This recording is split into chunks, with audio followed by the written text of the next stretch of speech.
আসসালামু আলাইকুম রহমতুল্লাহি ওবরাকাতু। আলহামদুলিল্লাহ ওয়াসসালাতু ওয়াসসালামু আলা রাসূলিল্লাহি সাল্লাল্লাহু আলাইহি ওয়াসাল্লাম। প্রিয় দর্শক, যে যেখান থেকে উপভোগ করছেন কুইন্স ক্যাফে নিবেদিত পাওয়ার্ড বাই বিটিএস ফ্যামিলি ধর্মীয় জীবন অনুষ্ঠান, কাছে কিংবা দূরে সকলেই শুভেচ্ছা নেবেন প্রাণ জুড়ে। আমরা প্রতিদিনের ন্যায় আজকেও একটি বিষয়ে চয়ন করেছি, আর সেই বিষয়টি হলো যে রমজানুল মুবারককে আল্লাহ রাব্বুল আলামিন কোরআন হাকিম আমাদেরকে এই নাজিল করেছেন, আর এটা করেছেন যে সত্য মিথ্যার পার্থক্যকারী হিসাবে। আর রমজানটা একেবারে শানিত হয়েছে, এটার মান মর্যাদা বেড়েছে একমাত্র কোরআনের কারণে। আর শুনবো আজকে সেই কোরআন এবং হাদিসের আলোকে এবং শরীয়তের আলোকে, শরীয়তের মানদণ্ডে আমরা আমাদের ব্যক্তি জীবন থেকে সর্বজীবনে এই রমজানটাকে আমরা কিভাবে কাটাতে পারি। ইতিপূর্বে আমাদের অনেক ভুলভ্রান্তি হয়েছে, আল্লাহর কাছে কিভাবে আমরা কায়েমুল বাক্যে আমরা কিভাবে চাইলে পরে আল্লাহ আমাদেরকে গ্রহণ করবেন, আর এ বিষয়ে কথা বলার জন্য, দিক নির্দেশনা প্রদান করার জন্য আমাদের চ্যানেল 24-এর আজকের আয়োজনে আমন্ত্রিত হয়েছেন বিশিষ্ট লেখক, গবেষক, বিশিষ্ট শিক্ষাবিদ জনাব অধ্যক্ষ Shafiqul Alam Helal, Ibne Taimiya school and college, Comilla. Sir, আপনাকে আমাদের স্টুডিওতে স্বাগত জানাচ্ছি। আসসালামু আলাইকুম রহমতুল্লাহ। ওয়ালাইকুম আসসালাম রহমতুল্লাহ বারাকাতুহু। আপনি কেমন আছেন স্যার? আলহামদুলিল্লাহ। জি স্যার, আল্লাহর দরবারে শুকরিয়া করে, রাসূলের দরবারে আমরা দরুদ ও সালাম প্রেরণ করে আমরা আবারও সেই আমাদের মূল আলোচনায় চলে যাব। যে আমি অবতরণেই বলেছি যে আমাদের একেবারে আবাল বিদ্যা বনিতা মানে সব শ্রেণী পেশার মানুষ আমরা এই রমজানুল মুবারকে ইতিপূর্বে যেমন আল্লাহ বলেছেন ইল্লা মা কাদ সালাফ, যে ইতিপূর্বে আমরা যা করেছি আল্লাহ এটা আমাদেরকে এটা কিভাবে দেখবেন এবং এই বিষয়ে আমরা কিভাবে মানে সব শ্রেণী পেশার লোকদের জন্য আমাদেরকে কিছু নসিহত করবেন ইনশাআল্লাহ তাআলা। ইন্নাল হামদুলিল্লাহ ওয়াসসালাতু ওয়াসসালামু আলা রাসূলিল্লাহ ওয়া বাদ। আমি রমজানকে স্বাগত জানাচ্ছি। রমজানের মাধ্যমে রমজান মাস আসছে, আমার এই সকল পৃথিবীর ওয়ার্ল্ড সকলেই দেখছে আমাদের আজকের এই অনুষ্ঠান। সকল মুসলমান অমুসলমান সকলকে বলবো, এই রমজান সকলের জন্য আল্লাহর রহমত হিসাবে এসেছে। সুবহানাল্লাহ। এই রমজান মাসে কোরআন নাজিল করা হয়েছে, এটাও স্পেশাল আল্লাহর পক্ষ থেকে সরাসরি নেয়ামত। এটা আমাদেরকে তিনি দিয়েছেন। কেন দিয়েছেন? মানুষের মুক্তির জন্য সর্বদিক দিয়ে। মানুষ ব্যক্তিগত, পারিবারিক, সামাজিক, রাষ্ট্রীয়, আন্তর্জাতিক সর্ব লেভেলে তারা শান্তিতে বসবাস করতে যাতে পারে দুনিয়ার বুকে, এই জন্যে আল্লাহ তাআলা মানুষকে সৃষ্টি করে এই গাইড বুকটি দিয়েছেন। আর এটি দিয়েছেন রমজান মাসে। এখানে উল্লেখ নাই কি গরিবদের জন্য আসছে, না ধনীর জন্য আসছে, না শিক্ষকের জন্য আসছে, না ছাত্রের জন্য আসছে। এভাবে শ্রেণীভেদ করা হয়নি। রাজনীতিবিদদের জন্য যেমন সবক আছে, শিক্ষা আছে, যারা সমাজসেবক তাদের জন্য শিক্ষা আছে, যারা আলেম ওলামা কোরআন হাদিসে তাদের জন্য শিক্ষা আছে। আরেকটি বিষয় আপনার কথার মানে আমি মনে পড়ে গেল, যেন আমরা মনে করছি যে ইসলামটা মনে হয় শুধু ইসলাম নয়, সব ধর্মেই আমরা এটা মনে করছি যে ধর্মটা মনে হয় শুধু যারা ধর্মযাজক অথবা মানে আমরা যাদেরকে হুজুর বলি, ইমাম বলি, তারাই মনে হয় শুধু ধর্মকে পালন করবে। আবার এক শ্রেণী মনে করে, আবার আমরা আমাদের মাঝে এক শ্রেণী আমরা নিজেরা মনে করি যে ধর্মটা ইসলামটা শুধু আমরাই জানবো, আর কেউ জানা যাবে না। এটার ঘুমা এটা অ্যাবসলিউটলি এটা রং। এই ধারণা যিনি পোষণ করবেন সে একেবারেই ডার্কে থাকবেন। তিনি ইসলাম সম্পর্কে তার সঠিক নলেজ আছে বলে আমার মনে হয় না। যার আছে সে কথা বলবে না। কারণ আল্লাহ তাআলা কোরআন নাজিল করে বলেছেন ইকরা বিসমি রাব্বিকাল্লাযী খালাক। এখানে ইকরাল আলেমও এই কথা বলা হয় নাই, আলেমরাই জানবে, হ্যাঁ, এই কথা বলে নাই। যে জানবে সেই আলেম হবে। সেটা গরিব থেকেও আসতে পারে, সেটা আলেম সমাজ থেকেও আসতে পারে, সেটা রাজনীতিবিদ সমাজ থেকেও আসতে পারে, সেটা সাধারণ মানুষ থেকেও আসতে পারে। যে কোরআন হাদিস বুঝবে, কোরআন আল্লাহ তাআলা এত ইজি ভাষায় নাজিল করেছেন যাতে প্রত্যেকটা মানুষ বুঝতে চেষ্টা করলেই বুঝতে পারে এবং তার পক্ষে বোঝা সম্ভব। আপনার তাফসিরে উজুহুল কোরআন নামে একটা তাফসির আছে, যেখানে কোরআনের শব্দভিত্তিক তাফসির করা হয়েছে।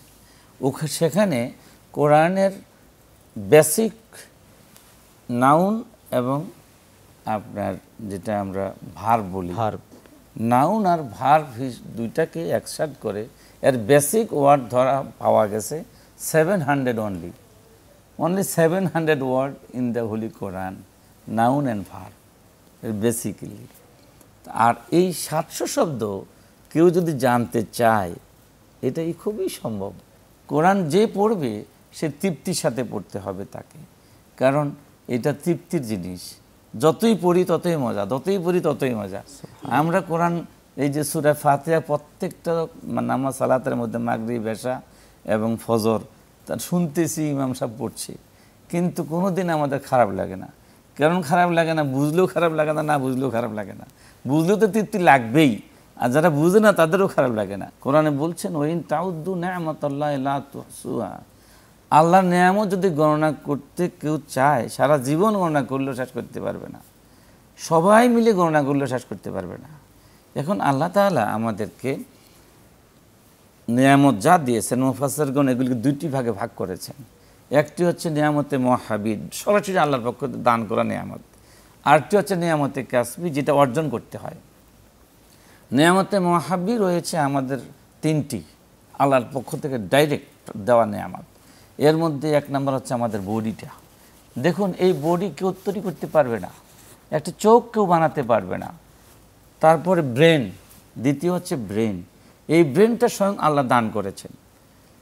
আর 3 নম্বর হচ্ছে রূহ।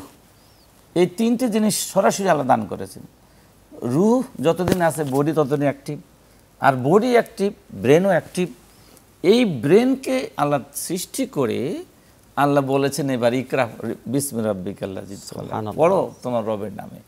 আর ব্রেনের ক্যাপাসিটি দিয়েছেন এরকম, ব্রেন স্পেশালিস্টরা বলছেন দৈনিক 70,000 ইনফরমেশন ব্রেন রিসিভ করার ক্ষমতা রাখে। তাহলে আমরা যদি চাই কোরআন বুঝতে, তাহলে আমাদের জন্য এটা কঠিন বিষয় নয়। এই রমজান মাসে আমাদের দায়িত্ব হচ্ছে সর্বপ্রথম কোরআনকে বোঝা। জি, ঠিক এই পয়েন্ট থেকে আমরা আবার শুনবো ইনশাআল্লাহ তাআলা, যাব বিরতিতে। দর্শক, আমরা উপভোগ করছিলাম কুইন্স ক্যাফে নিবেদিত পাওয়ার্ড বাই বিটিএস ফ্যামিলি ধর্মীয় জীবন। যাব ছোট্ট বিরতিতে, ততক্ষণ পর্যন্ত আমাদের সঙ্গে থাকুন।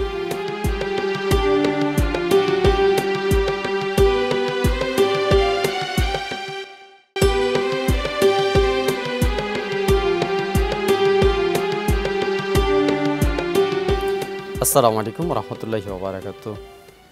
প্রিয় দর্শক, স্বাগত জানাচ্ছি আবারও আমাদের সকলের প্রিয় অনুষ্ঠান ধর্মীয় জীবন। তো আমরা বিরতির পূর্ব আলোচনা শুনছিলাম মহতারাম অধ্যক্ষ শফিকুল আলম হেলাল মহোদয়ের কাছ থেকে। মহতারাম, আপনাকেও জানাচ্ছি বিরতির পর আবার স্বাগত। আপনি খুব চমৎকার করে কথা বলছিলেন, টু দ্য পয়েন্ট, সেই পয়েন্ট থেকে আমরা শুনবো আবার ইনশাআল্লাহ তাআলা। জি, আমি বলছিলাম যে কোরআনকে শিক্ষার জন্য ইচ্ছা শক্তি তৈরি করে রমজান মাসকে কাজে লাগানো, it's our duty at first, সকল শ্রেণীর মানুষের জন্য। এখন আমাদের আসুন, আমাদের সারা জীবনের মধ্যে সবচেয়ে বড় জীবন হচ্ছে এডুকেশন, স্টুডেন্ট লাইফটা। যার স্টুডেন্ট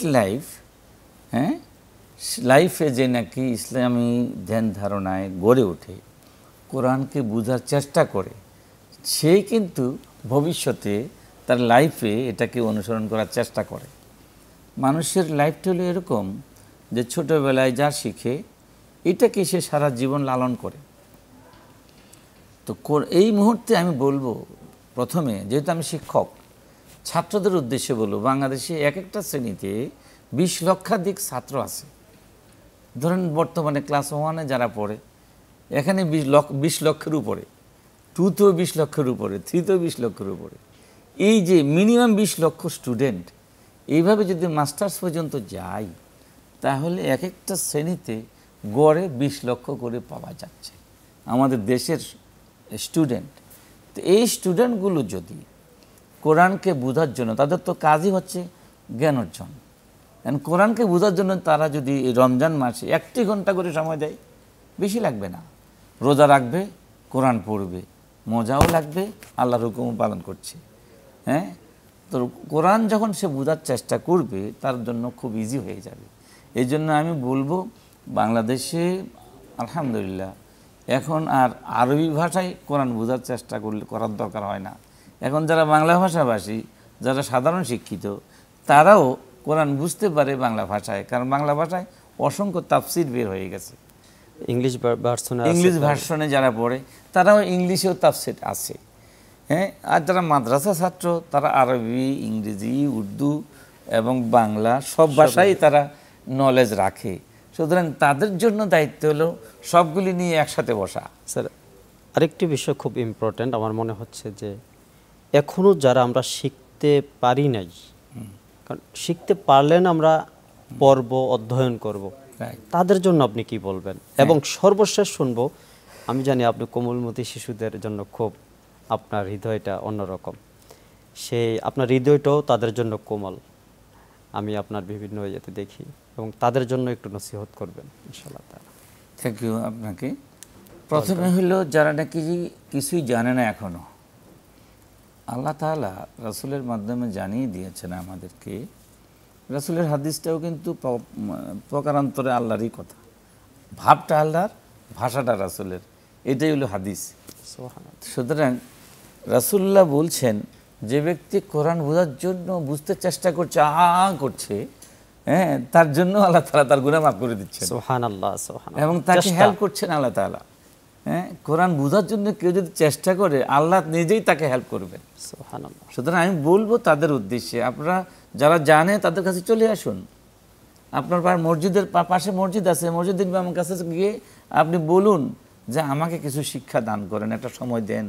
হ্যাঁ, 10 মিনিট করে সময় দিলেও একটি আয়াত করে করে যদি শিখে কিছুই লাগবে না, কঠিন সময় না। সুতরাং মানে তার দায়িত্ব হচ্ছে পাশে যিনি একজন আলেম আছেন, যিনি জানেন, বা ইমাম আছেন, যে কোনো ব্যক্তি কোরআন বুঝে তার কাছে চলে যাওয়া, এটা একটা সময় ব্যয় করা আমি তাদেরকে বলবো, কারণ সময়টা আল্লাহ দিয়েছেন, লাইফ আল্লাহ দিয়েছেন। হ্যাঁ, এবং আমাদের দেশে আরো কিছু পদ্ধতি রয়েছে, আরো পদ্ধতি রয়েছে, কোরআন শিক্ষা কেন্দ্র রয়েছে, কোরআন আপনার সহি কোরআন শিক্ষা তালিমুল কোরআন ফাউন্ডেশন রয়েছে। এভাবে বহু মানে আলেমরা বর্তমানে যারা নাকি কারি এবং আলেম, তারা কোরআনের উপরে বিভিন্ন অনুষ্ঠানের মাধ্যমে, অর্থাৎ এই ক্লাসের মাধ্যমে তারা শিক্ষা দিচ্ছে, ওপেন মসজিদে ঘোষণা দিয়ে দিয়ে শিক্ষা দিচ্ছে। সেখানে মুসল্লি কিন্তু অনেক আছে, তাদের মধ্যে যারা জানে না তাদের দায়িত্ব হলো ওদের সঙ্গে ওই নির্দেশ মানা, ফলো করা, অনুসরণ করা। তাহলে আমি তা বলবো রমজান মাসটাকে স্পেশালি কাজে লাগানোর জন্য, যারা বুঝে না। আর যারা শিশু আছে তারা তো অসাধারণ, আমি দেখেছি, আমি তাদেরকে আসলে রিয়েলি আপনি যে বলছেন শিশুরা আমাকে যেমন ভালোবাসে আমিও তাদেরকে ভালোবাসি, আলহামদুলিল্লাহ, ডিউ টু হোলি কোরআন। তাদেরকে যদি আমি কোরআন পড়াতে যাই, শিখাই, তারা খুব ইজিলি এটাকে অ্যাকসেপ্ট করে, এবং তারা এমন মাঝে মধ্যে দেখি যে তাদের তেলাওয়াত আমার থেকেও ভালো লাগে, আমার চেয়ে আরও বেশি উন্নত মানের হয়।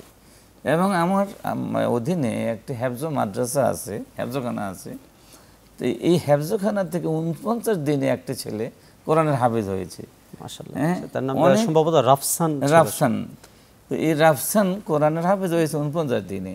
তার শিক্ষক প্রথম দিন তাকে 30 পারা মুখস্থ করতে দিল, পরের দিন সে 30 পারাই দিয়ে দিল। আল্লাহু আকবার।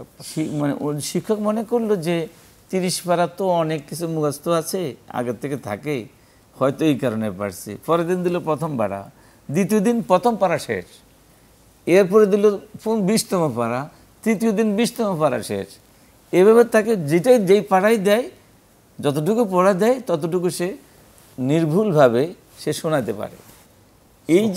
এই অবস্থা দেখে শিক্ষক হতবাক যে এ তো আল্লাহ তাআলার স্পেশাল একটা নিয়ামত প্রাপ্ত ব্যক্তি, ছাত্র। সুতরাং শিক্ষকও তাকে গাইড করা শুরু করলো এবং প্রপারলি তাকে হ্যান্ডেলিং করলো, এবং সে 49 দিনে আল্লাহর মেহেরবানিতে হাফেজ হয়ে গেল। এরকম অসংখ্য ছাত্র 6 মাস 9 মাস 1 বছরে হাফেজ হচ্ছে। হ্যাঁ, আমাদের বাংলাদেশ এবং তারা বাংলাদেশের মুখে সারা বিশ্বের সমুদ্র যেখানে কোরআন নাজিল হয়েছে, হ্যাঁ হ্যাঁ, সেই মক্কা থেকে সৌদি আরব থেকে আমাদের বাংলাদেশের ছেলেরা, সেই সোনার ছেলেরা, সারা ওয়ার্ল্ডে ফার্স্ট হচ্ছে আমাদের ছেলেরা। এটার অন্যতম কারণ কি? অন্যতম কারণ হলো আমাদের বাংলাদেশের মানুষের ব্রেন কিন্তু, যারা ব্রেন স্পেশালিস্ট তাদের দৃষ্টিভঙ্গিতে শ্যামবর্ণ বডিতে উন্নত ব্রেন থাকে। মাশাআল্লাহ। আমাদের বাংলাদেশের সমস্ত মানুষ তো শ্যামবর্ণ। আমরা যদি এটাকে, এই রমজানের যেটা চাহিদা, মানসামা রমাদানা ঈমানান ওয়া ইহতিসাবান গুফিরা লাহু মা তাকাদ্দামা মিন জামবি। রাসূলুল্লাহ বলছেন, যে ব্যক্তি রোজা রাখবে ঈমান এবং ইহতিসাবের সাথে, তার জীবনের সব গুনাহ আল্লাহ মাফ করে দেবেন। সুবহানাল্লাহ। ঈমান ইহতিসাবের সাথে মানে কি? ঈমান মিন্স সে সবসময় আল্লাহ তাআলার উপর বিশ্বাস করে আল্লাহর নির্দেশের বাইরে যায় না, সেই হলো মুমিন। কান্নাউ সরাজা আমান, সে আবার আমানতদার। ঈমানের উপরে সে এত মানে যেসব বিষয়ের উপরে ঈমান রেখেছে, এই ঈমানগুলো, ঈমানের দাবি পূরণে সে আমানতদার হিসেবে কাজ করবে। সে ইসলামের হাফেজ হবে, হেফাজতকারী হবে, মানে মুহাফেজ হবে। যে মুহাফেজ মানে ইসলামের যত রকমের ক্ষতি করার রাস্তা আছে, ওই রাস্তায় সে নিজেও যাবে না, কাউকে যেতেও দিবে না। এই যা ভাবে, যে এই অনুভূতি নিয়ে সে কাজ করবে। সুতরাং শিশুদের ক্ষেত্রে যেটা বলছেন আপনি, যে এটা শুনে আমরা শেষ করব ইনশাআল্লাহ। শিশু এবং তার অভিভাবক মিলে আমরা কথাটা শুনব। শিশু এবং অভিভাবক তাদের উভয়েরই কিন্তু দায়িত্ব আছে। অভিভাবকের দায়িত্ব হলো মানে শিশু যারা শিখছে মাদ্রাসাগুলোতে, যারা জানে, তাদের থেকে প্রয়োজনে ওরাও শিখতে পারে। অভিভাবকরাও কিন্তু এখানে কোনো আর কারোর কাছে যেতে হয় না। হ্যাঁ, ছাত্রদের কাছ থেকেও যদি শিখতে চায় কোরআন, তাহলে সম্ভব নিজের সন্তানের কাছে। এটা লজ্জার কিছু নয়, কারণ আমরা যখন ছোট ছিলাম আমাদের এই পরিবেশ ছিল না। এখন ঘরে ঘরে মাদ্রাসা হচ্ছে, হেফজ, বিশেষ করে নুরানি এবং হেফজ, এই দুটি শিশুদের জন্য বিশাল একটা মানে কি বলবো, উন্নত পরিবেশ for acquiring knowledge of Quran, of the holy Quran. এটা আমরা যদি ওদেরকে উৎসাহ দেই, শিশুদের, শিক্ষকদের আরে অভিভাবকদের কাজ হলো সবসময় উৎসাহ দেওয়া। যত বেশি উৎসাহ দেবে তত তারা চাঙ্গা হবে। এই জন্য আমি আর কাজ হলো সবসময় ছাত্রদেরকে উৎসাহ দেই। কখনো আমাদের দেশে আবার একটা কথা না বলে পারছি না, আমাদের দেশের হেফজখানায় অনেক শিক্ষক আছে মনে করেন অসঙ্গতি রয়েছে। হ্যাঁ, তা অসঙ্গতি কাজ করেন কি, তাদেরকে মারপিট করেন, হ্যাঁ, পড়া না পারলে তাদেরকে ব্যত্রাঘাত করেন। এগুলি আস্তে আস্তে বন্ধ হচ্ছে। তা আমরা সিরিয়াসলি এর বিরুদ্ধে অবস্থান নিচ্ছি। যা আমার প্রতিষ্ঠানে 2000 ছাত্র হেফজখানায় পড়ছে। মাশাআল্লাহ। তো এই 2000 ছাত্র প্রত্যেকেই জানে যে এখানে মারা নিষিদ্ধ। হ্যাঁ, সকল ছাত্রছাত্রীর কাছে আমার এই মেসেজটা আছে। তো মারা নিষিদ্ধের কারণে কিন্তু ছাত্রছাত্রীরা যেখান থেকে খবর পাচ্ছে ও দৌড়াই এখানে ভর্তি হইতে চেষ্টা করছে, অন্যখানে পড়ে না যেখানে মারে। এই যে মারার কারণে কিন্তু কোনো বিধান নাই। আমি আমার শিক্ষকদেরকে আমি ট্রেনিং দিই প্রতি মাসে, যে আপনারা শিশুদেরকে কীভাবে পাঠদান করবেন, এবং পাঠদানের ক্ষেত্রে মার এটা 1 নম্বরে নিষিদ্ধ। প্রথমে এটা নিষিদ্ধ, ব্রেন থেকে ফেলে দিবেন। শিশুদেরকে মারা ইসলামে নিষেধ আছে, আর কোরআন শিখতে মারার জন্য তো 100% নিষেধ। এখানে উৎসাহ দেওয়াটাই হচ্ছে দায়িত্ব। খুব চমৎকার বলছিলেন। আমাদের সময় স্বল্পতার কারণে আমরা এখানেই শেষ করতে হচ্ছে। আপনার জন্য অনেক শুভকামনা। জাযাকাল্লাহ। আল্লাহ আপনাকে কবুল করুক, আমাদের সকলকে কবুল করুক। দর্শক, আমরা এতক্ষণ পর্যন্ত উপভোগ করছিলাম কুইন্স ক্যাফে নিবেদিত পাওয়ার্ড বাই বিটিএস ফ্যামিলি ধর্মীয় জীবন। তো আজকের মতো এখানে শেষ করব। আগামী পর্ব দেখার আমন্ত্রণ জানিয়ে ততক্ষণ পর্যন্ত আপনারা ভালো থাকুন, সুস্থ থাকুন। ফি আমানিল্লাহ। আসসালামু আলাইকুম ওয়া রাহমাতুল্লাহ।